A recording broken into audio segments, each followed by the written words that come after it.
媽咪啊，你做咩咁煩啊？係啊，我真係好擔心 Abby 同細佬啲學業咯。Abby 咧升 K2 啦，我又驚佢考小學考得唔係咁好喎。最近咧幫佢咧日日咧喺度教佢功課，真係鬥智鬥力啊！但係又諗唔到一個好呢個方法，試過 Zoom meeting 揾老師啦，又驚。咁我自己帶佢出去咧，又覺得好花時間喎。但係揾上門補習咧，次次咧又唔知道個老師啲學歷係咪真，或者教唔教得好。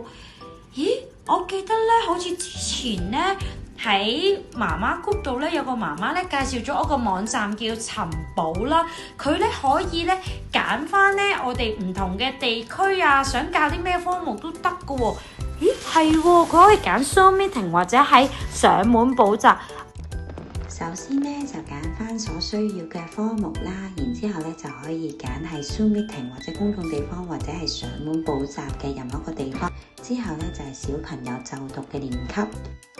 篩選好之後咧就會見到好多合資格嘅老師，咁亦都咧有學歷嘅認證就更加放心。有埋老師自我介紹、學歷同專業資格，連佢哋公開考試成績都知，咁就最有信心。